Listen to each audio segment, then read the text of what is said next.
बिस्मिल्लाह साईं उम्मीद करते हैं अल्लाह के फजलो करम नाल सारे भाई ठीक ठाक होंगे। अस्सलाम वालेकुम वरहमतुल्लाहि वबरकातुहू।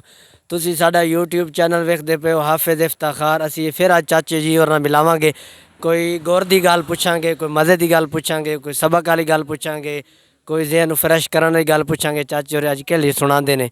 अस्सलाम वालेकुम। वालेकुम सलाम जी। चाचा जी सुनाओ, अज तो अपनी पार्क च आए खड़े हो। बिल्कुल जी, ये गुलशन पार्क है अच्छा ते अपना चौधरी मोहम्मद इकबाल दी पार्क है। अच्छा ਇਹਦਾ ਨਾਂ ਰੱਖਿਆ ਇਹਨੇ ਗੁਲਸ਼ਨ ਪਾਰਕ। अच्छा। ਹਾਂਜੀ। ਤੇ ਉਹ ਜਿਹੜਾ ਚੌਧਰੀ ਤੁਹਾਡੇ ਸਾਥੀ ਨੇ ਜਿਹੜਾ ਨਾਲ ਮੁਹੱਬਤ ਵੰਡਾਉਂਦੇ ਹੁੱਕਾ ਪੀਂਦੇ, ਉਹ ਕੀ ਕਰ ਰਹੇ ਨੇ ਹੁਣ? ਜਿਹੜੇ ਤੁਹਾਡੇ ਸਾਥੀ ਉਹ ਪਾਰਾ ਕਾਲੇ। ਪਾਰਕ ਵਾਲੇ ਉਹ ਡਏ ਨੇ ਆਪਣਾ ਬੂਟਿਆਂ ਨੂੰ ਗੋਡਣ ਗਾਡਣ ਡਏ ਨੇ, ਅੱਛਾ, ਯਾਨੀ ਕਿ ਤਿਆਰੀ ਕਰ ਰਹੇ ਨੇ। ਤਿਆਰੀ ਕਰ ਰਹੇ ਨੇ। ਐਤਕੀ ਫਿਰ ਮਾਲਟੇ ਖਿਲਾਣਗੇ ਤੁਹਾਨੂੰ ਕਿ ਨਹੀਂ? ਨਹੀਂ ਅਜੇ ਤੇ ਫਲ ਲੱਗਣ ਵਾਲਾ ਵਾ, ਬੂਰ ਸ਼ੂਰ ਪਏਗਾ। ਅਸੀਂ ਵੇਖਨੇ ਆ ਜਿਹੜੇ ਮਿਸਾਲ ਤੁਸੀਂ ਕਹਿੰਦੇ ਹੋ ਬਾਬੇ ਮਿਸਾਲ ਥੋੜੀ ਉਮਰ ਸਿਆਣੀ ਹੋ ਜਾਂਦੀ, ਉਹ ਐਵੇਂ ਦਾ ਸ਼ੌਂਕ ਨਹੀਂ ਰੱਖਦੇ। ਤੁਹਾਨੂੰ ਕਿਵੇਂ ਸ਼ੌਂਕ ਹੈ ਐਡਾ ਮਜ਼ੇ ਦਾ ਸ਼ੌਂਕ?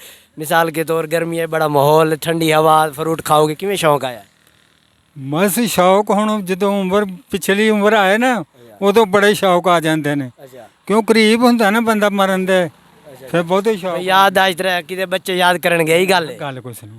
ਅੱਛਾ, ਤੂੰ ਗੱਲ ਹੀ ਸੁਣਾ ਦਿਓ ਫਿਰ ਸਾਨੂੰ।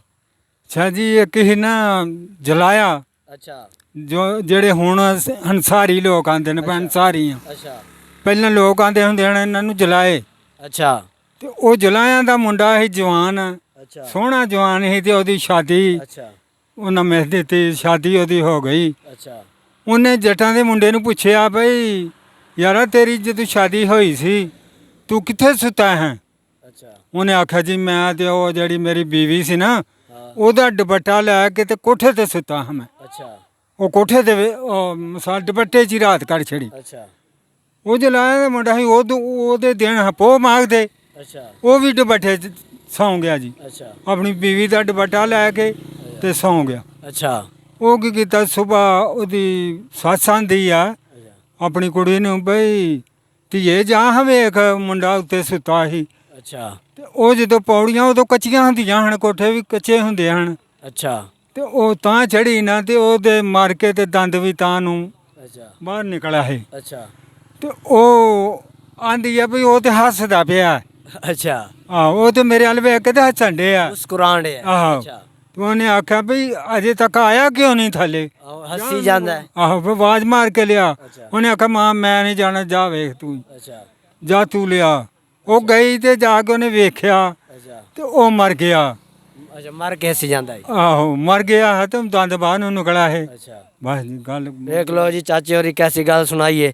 ਅਸੀਂ ਇੱਕ ਹੋਰ ਰਾਸ਼ਦ ਭਾਈ ਖੜੇ, ਉਹਨਾਂ ਨੂੰ ਪੁੱਛਾਂਗੇ ਪਿੰਡੀ ਦਾ ਮਾਹੌਲ, ਉਹ ਪਿੰਡੀ ਕੰਮ ਕਰਦੇ ਨੇ। ਇਧਰ ਆਓ ਰਾਸ਼ਦ ਭਾਈ, ਤੁਸੀਂ ਵੀ ਥੋੜੀ ਮੋਟੀ ਗੱਲ ਸੁਣਾ ਛੜੋ ਸਾਡੇ। ਵਾਹ ਠੀਕ ਠਾਕ, ਪਹਿਲੇ ਸਲਾਮ ਦਿਓ। अस्सलाम वालेकुम जी, सारे भैन भरा ठीक ठाक ने ਅਲਹਮਦੁਲਿਲਾ। ਅੱਛਾ ਜਿਹੜੇ ਸਾਡਾ ਚੈਨਲ ਵੇਖਣੇ ਸਬਸਕ੍ਰਾਈਬ ਕਰਨ, ਲਾਈਕ ਕਰਨ। ਤੇ ਹੋਰ ਪਿੰਡੀ ਦਾ ਮਾਹੌਲ ਬਹੁਤ ਖੂਬਸੂਰਤ ਹੈ। ਜਿਹਨੇ ਜਾਣਾ ਹੋਏਗਾ ਸਾਡੇ ਨਾਲ ਰਾਬਤਾ ਕਰੇ। ਮੈਂ ਤੇ ਹਾਫ ਸਾਹਿਬ ਉਹਦੇ ਨਾਲ ਪੂਰਾ ਤਾਮਨ ਕਰਾਂਗੇ, ਠੀਕ ਹੈ। ਕਿਹੜੇ ਕੰਮ ਤੇ ਖੜੋ ਤੰਦੂਰ ਤੇ ਰੋਟੀ ਤਾਂ ਲਵਾਓਗੇ ਦੀ ਜਲਦੀ ਸੜ ਜੇ? ਨਹੀਂ ਨਹੀਂ ਹਾਫ ਸਾਹਿਬ, ਜਿਹੜਾ ਫਿਰ ਇਹੀ ਕੰਮ ਕਰਨਾ ਸੀ ਤੇ ਉਹੀ ਕਰਾਉਣਾ। ਤੁਸੀਂ ਕਿਹੜਾ ਕਰਦੇ ਹੋ? ਅਸੀਂ ਤੇ ਕਰਨੇ ਆ ਸਰੀਏ ਦਾ ਕੰਮ। ਸਰੀਏ ਦਾ ਤਾਂ ਕਾਲਾ ਸੂਟ ਪਾਏ ਸਰੀਏ ਵਰਗਾ ਤੇ ਮਹਿਸੂਸ ਹੀ ਨਾ ਹੋਏ। ਨਹੀਂ ਨਹੀਂ ਮਹਿਸੂਸ ਨਹੀਂ ਹੁੰਦਾ, ਇੱਥੇ ਕੰਮ ਵੀ ਕਾਲਾ ਹੀ ਹੈ, ਅੱਛਾ ਪੈਪ ਸ਼ੈਪ ਵੀ ਕਾਲੇ ਨੇ। ਤੇ ਪੈਸੇ ਵੀ ਕਾਲੇ ਹੋ ਜਾਂਦੇ ਹੋਣੇ ਜਦੋਂ ਫੜਾਉਂਦੇ ਹੋਣਗੇ। ਨਹੀਂ ਨਹੀਂ ਉਹ ਚਿੱਟੇ ਹੀ ਰਹਿੰਦੇ ਨੇ, ਉਹਨਾਂ ਦੀ ਟੈਨਸ਼ਨ ਨਾ ਲਾਓ। ਅੱਛਾ, ਉਹ ਜਦੋਂ ਬੰਦਾ ਨਹਾਉਂਦਾ ਨਾ, ਹਫਤੇ ਬਾਅਦ ਕਿਤਨੇ ਕਮਾ ਲੈਂਦੇ ਹੋ, ਕੀ ਹਿਸਾਬ ਹੈ? ਥੋੜੀ ਜਿਹੀ ਸਾਨੂੰ ਦੱਸਿਓ। ਹਫਤਾ ਬਣ ਜਾਂਦਾ ਸਭ ਕੋਈ 10,000 12,000। ਸ਼ੁਕਰ ਅੱਲਾ ਦਾ, ਜਿੰਨਾ ਵੱਧ ਤੋਂ ਵੱਧ ਕਿਤਨੇ ਹਫਤਾ ਲੱਗਿਆ? ਵੱਧ ਤੋਂ ਵੱਧ 12,000 ਲੱਗ ਜਾਂਦਾ ਹੈ। ਤੇ ਰਵਾਤ ਰੇ ਬੰਦਾ ਤੇ ਉੱਥੇ ਲੱਗ ਜਾਂਦਾ ਕੋਈ 14,000 18,000। ਜਦੋਂ ਹਫਤੇ ਬਾਅਦ ਪੈਸੇ ਮਿਲਦੇ ਨੇ, ਲੋਹਾ ਚੁੱਕਦੇ ਹੋ, ਕਾਲੇ ਮਿਸਾਲ ਹੱਥ ਵੀ ਕਰਦੇ ਹੋ, ਫਿਰ ਹਰ ਸ਼ਾਇਦ ਭੁੱਲ ਜਾਂਦੀ ਹੈ। ਹਾਂਜੀ ਵੇਖ ਕੇ। ਹਾਂਜੀ ਗੱਲ ਹੈ, ਫਿਰ ਭੁੱਲ ਜਾਂਦੀ ਹੈ। ਪਸੀਨਾ ਹੀ ਆਉਂਦਾ। ਮੈਂ ਤਾਂ ਸੁਣਿਆ ਸਾਰੇ ਇੱਥੇ ਦਾਗ ਪੈ ਜਾਂਦੇ, ਹੱਡੀ ਤੇ ਮਜ਼ਬੂਤ ਹੋ ਜਾਂਦੀ ਹੈ, ਇੰਜੀ ਗੱਲ ਹੈ? ਇੰਜੀ ਗੱਲ ਆ ਸਭ। ਫਿਰ ਹਫਤਾ 15 ਬੰਦਾ ਔਖਾ ਹੁੰਦਾ ਹੈ, ਬਾਅਦ 'ਚ ਬੰਦਾ ਫਿਰ ਹੋ ਜਾਂਦਾ ਢੀਠ ਹੋ ਜਾਂਦਾ। ਵੇਖੋ ਵੀ ਖਾਈ ਤੇ ਨਵਾਂ ਬੰਦਾ ਤਾਂ ਵੇਖ ਕੇ ਡਰ ਜਾਂਦਾ ਹੋਣਾ। ਇੰਜੀ ਗੱਲ ਆ। ਉਹ ਆਖਦਾ ਪਤਾ ਨਹੀਂ ਕਿੱਥੇ ਆ ਗਿਆ, ਮੈਂ ਜੇਲ੍ਹ 'ਚ ਆ ਗਿਆ। ਫਿਰ ਉਹ ਫਿਰ ਅੱਛਾ ਹਾਂਜੀ ਵੇਖ ਲੋ ਨਾਜ਼ਰੀਨ, ਖੂਨ ਪਸੀਨਾ ਇੱਕ ਕਰਕੇ ਤੇ ਮੈਂ ਸੁਣਿਆ ਬਈ ਜਦੋਂ ਸਾਵਣ ਬਾਦਰੂ ਜਾਂ ਫੁੱਲ ਗਰਮੀਆਂ ਦੇ ਕੱਪੜੇ ਨਿਚੜ ਜਾਂਦੇ ਇੱਕ ਵਾਰੀ ਪਸੀਨੇ ਦੀ ਗੱਲ ਹੈ। ਇੰਜੀ ਗੱਲ ਆ, ਸਭ ਨੂੰ ਸਭ ਕੁਝ ਨੂੰ ਚੜ ਜਾਂਦਾ ਉੱਥੇ, ਠੀਕ। ਦੇਖ ਜੋ ਜੀ ਨਾਜ਼ਰੀਨ, ਅਸੀਂ ਫਿਰ ਇਹਨਾਂ ਨੂੰ ਕੋਈ ਪੈਗਾਮ ਦਿਓ ਵੀ ਕੋਈ ਹੁਨਰ ਸਿੱਖੋ, ਜੇ ਛੋਟੀ ਉਮਰ ਵਾਲੇ ਕੋਈ ਵੀਡੀਓ ਵੇਖ ਰਹੇ ਨੇ ਕਾਰਾਂ ਦਾ ਮੋਟਰਸਾਈਕਲਾਂ ਦਾ, ਕੋਈ ਹੁਨਰ ਸਿੱਖੋ, ਉਹਦੇ ਵੀ ਫਾਇਦਾ ਜੀ ਗੱਲ। ਇੰਜੀ ਗੱਲ ਆ ਸਾਹਿਬ, ਇਹਨਾਂ ਨੂੰ ਚਾਹੀਦਾ ਕਿ ਲਿਖਾਈ ਕਰਨ, ਪੜ੍ਹਾਈ ਕਰਨ, ਇਹ ਸਾਡੇ ਵਾਂਗੂ ਜਲੀਲ ਨਾ ਹੋਣ ਕਿਤੇ ਵੀ। ਵੇਖ ਲਓ ਨਾਜ਼ਰੀਨ, ਅਸੀਂ ਬਹੁਤ ਸਬਕ ਦੀ ਭਾਈ ਔਰ ਗੱਲ ਦੱਸੀ ਹੈ ਨਾ ਕਿ ਖੂਨ ਪਸੀਨਾ ਇੱਕ ਹੋ ਜਾਂਦਾ ਜਦੋਂ 10-12,000 14 ਦਾ ਹਫ਼ਤਾ ਲੱਗਦਾ ਹੈ, ਸਰੀਆ ਚੁੱਕਣਾ ਪੈਂਦਾ। ਜੇ ਸਰੀਆ ਤੁਹਾਨੂੰ ਵਿਖਾਇਆ ਜਾਏ ਤਾਂ ਤੁਸੀਂ ਪਰੇਸ਼ਾਨ ਹੋਗੇ। ਟੰਨਾਂ ਨਾਲ ਸਰੀਆ ਚੁੱਕਦੇ ਵੀ ਨੇ, ਸੁੱਟਦੇ ਹੀ ਨੇ, ਲੋਡ ਵੀ ਕਰਦੇ ਨੇ।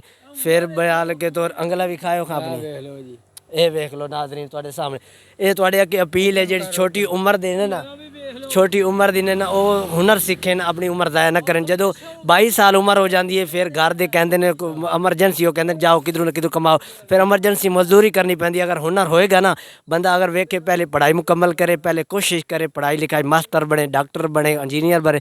ਜੇ ਉੱਤੇ ਤੱਕ ਨਹੀਂ ਪਹੁੰਚਿਆ ਜਾਂਦਾ ਫਿਰ ਉਹਨੂੰ ਚਾਹੀਦਾ ਕਿ ਹੁਨਰ ਸਿੱਖ ਲੈ ਤਾਂ ਕਿ ਸਾਰੀ ਜ਼ਿੰਦਗੀ ਆਰਾਮ ਨਾਲ ਬਹਿ ਕੇ ਸੋਹਣਾ ਕੰਮ ਕਰੇ, ਇੱਜ਼ਤ ਨਾਲ 2-3 ਅੱਗੇ ਰੱਖੇ ਸ਼ਾਗਿਰਦ, ਉਹਨਾਂ ਨਾਲ ਵੀ ਤਾਵਨ ਕਰੇ, ਉਹਨਾਂ ਨੂੰ ਵੀ ਪਿਆਰ ਮੁਹੱਬਤ ਨਾਲ ਸਿਖਾਏ, ਅੱਗੇ ਹੁਨਰ ਜਾਰੀ ਰੱਖੇ। ਅਸੀਂ ਇੱਥੇ ਵੀਡੀਓ ਦਾ ਐਂਡ ਕਰਨਾ। ਜੇ ਸਾਡੀ ਵੀਡੀਓ ਚੰਗੀ ਲੱਗੀ ਸਾਡੇ ਚੈਨਲ सब्सक्राइब और लाइक करना और आगे मेहरबानी जनाब। शेयर करें। शुक्रिया जनाब, बहुत बहुत। अल्लाह खुश रखे जी, अमान।